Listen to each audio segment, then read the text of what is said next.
Hola chicos, espero se escuche bien.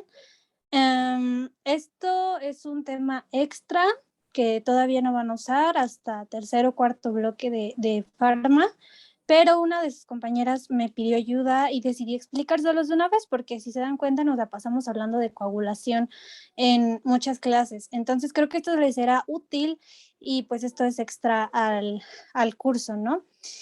Entonces, vamos a ver lo que es la cascada de coagulación. Ahora, tienen que tener en cuenta otro concepto que es la hemostasia. La hemostasia tiene como objetivo el mantenimiento de la integridad vascular. Esto nos evita una pérdida excesiva de sangre. Entonces, todo esto de la hemostasia son una serie de procedimientos para evitar que perdamos sangre, ya sea con traumas mínimos o cuando hay alguna lesión grande, porque nuestros vasos están constantemente expuestos.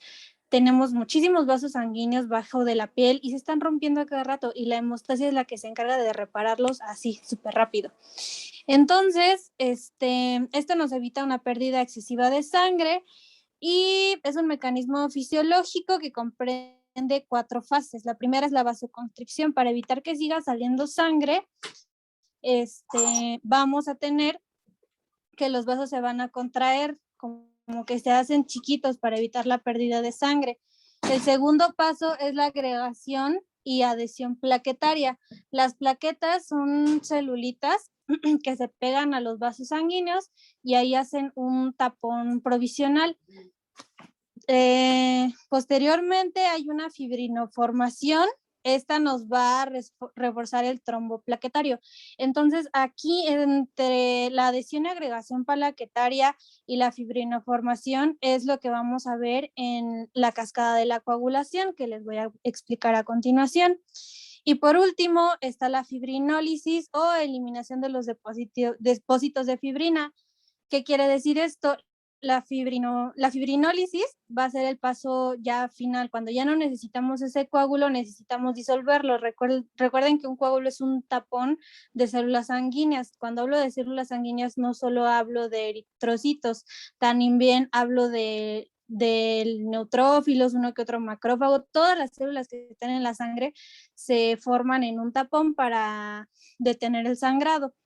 Ahora sí, una vez entendido eso, entramos como tal a la cascada de la coagulación. Acá muy importante, tenemos la vía intrínseca y la vía extrínseca. La vía intrínseca es cuando hay alguna lesión en los vasos sanguíneos, pero no es secundaria a un trauma. Esto quiere decir que no hubo como tal un golpe o tal vez que lo atravesó un cuchillo. No, simplemente los vasitos se lesionaron por alguna razón. Como les digo, están muy expuestos y son muy frágiles. La otra vía, la vía extrínseca, es cuando hay un traumatismo. Vamos por orden.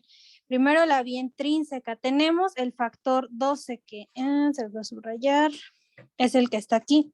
Entonces, el factor 12, cuando hay una lesión en los vasos sanguíneos, se transforma en factor 12 activado. Se los voy a estar manejando como 12A, van a decir activado, pero van a ver que en casi todos hay A. Entonces, eso quiere decir, la A que significa activado. Bien, entonces aquí, para que este factor 12 pasara a ser factor 12 activado, tuvo que haber existido una lesión. ¿Cómo? No lo sabemos. Pero esta se llama intrínseca precisamente porque son daños dentro de nuestro cuerpo, no vienen del exterior. Ahora bien, ¿qué es lo interesante aquí? Se van a ir formando diferentes factores, por ejemplo, acá el factor 12A pasa a ser a factor 11 y el factor 12A, que es este de aquí, nos va a transformar al factor 11 en factor 11 activado. Posteriormente, el factor 11 activado va a transformar el factor 8 en factor 8 activado, pero aquí pongan mucha atención. A diferencia del factor 12 activado, que digamos que transforma el factor 11 en 11 activado por sí solo, el factor, este, 11 activado no puede actuar solito, necesita un cofactor que sería el cofactor 9 y este cofactor 9 a su vez necesita calcio. Entonces necesitamos calcio para activar al factor 9 y este factor 9, el factor 9 activado en conjunto con el factor 11 nos va a activar al factor 8, en factor 8 activado. Finalmente vamos a llegar a el factor 10, que es el factor común de las dos vías de la coagulación, la vía intrínseca y la vía extrínseca. Las dos llegan a este punto de factor 10. Ahora el factor 4, perdón, más bien al revés, el calcio se considera como el factor 4. Así que ahí tenemos la vía intrínseca. ¿Qué sería lo más interesante de esto? Bueno, que necesitamos una lesión para que el factor 12 y se convierta en factor 12 activado. Y pues esto es por lo que se llama cascada. A partir de la lesión, pues empieza a desencadenar toda esta reacción hasta llegar al factor 10. Y hasta aquí nos vamos a detener en la vía intrínseca.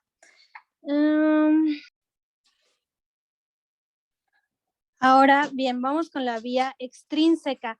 Aquí, como les adelantaba hace un momento, necesitamos un traumatismo. Y este traumatismo, en lugar de activarnos un factor como fue en el caso de la vía intrínseca, nos va a producir factor, aquí lo puse con X, pero es factor tisular. ¿Qué es el factor 3? Entonces, este factor 3 posteriormente nos va a activar al factor 7 en factor 7 activado. Pero, ¿qué es lo interesante de la vía extrínseca? Porque hasta aquí llegamos, ya después del factor 7 ya viene el factor 10. ¿Qué ocurre aquí? Que en la vía extrínseca necesitamos un trauma y acá tenemos el factor tisular muy importante, es muy preguntable, si les llegan a preguntar a qué vía corresponde el factor tisular, es a la extrínseca, no hay de otra, porque estos son un poquito olvidables, es un poquito difícil recordar el factor 12, 11, etcétera, pero el factor tisular no es muy olvidable que digamos, tiene nombre propio, por decirlo así. Entonces, ya una vez que las dos vías llegaron acá al factor X, del lado de la vía intrínseca vamos a tener el complejo 8, el cual nos va a tener el complejo 8 activado, el factor 9 activado, calcio y fosfolípidos. Esta va a ser la forma en la que la vía intrínseca va a activar al factor 10 en factor 10 activado, además de la adición de calcio. Y digamos que del lado de la vía extrínseca lo hace por ella solita, no necesita ningún cofactor. Ahora ya cuando está activado el factor 10, nos olvidamos de vía intrínseca y extrínseca porque aquí es lo mismo para los dos. Acá el factor 10 activado nos va a desencadenar la parte final. Para producir fibrinógeno, que finalmente se va a transformar en fibrina, que es lo que necesitamos que tenga nuestro coágulo para que tenga sustancia. ¿Se acuerdan que la fibrina es como una redecita? Es como una red de pescar para que ahí se atoren los eritrocitos y los leucocitos, todas las células. Entonces, para eso necesitamos la fibrina. Sin fibrina realmente no tenemos un coágulo sustancial, solamente se van a pegar células a lo loco, pero se van a empezar a despegar. Y de hecho hay muchos padecimientos de neonatos que tienen deficiencia en algún factor de la coagulación y no están formando fibrina y tienen sangrados frecuentes. Pero bueno, ese es otro tema. Ahora bien, el factor 10 activado, lo primero que va a hacer es transformar protrombina en trombina. Es el primer paso para llegar a la fibrina. Entonces, de protrombina, que sería considerado el factor 2, para pasar a trombina, el factor 10A necesita protrombina, protrombinasa, activador de la protrombina, factor 5 activado, factor 10 activado, calcio y fosfolípidos. Entonces, como pueden ver aquí, el factor 10 activado necesita muchos cofactores para que se forme la trombina.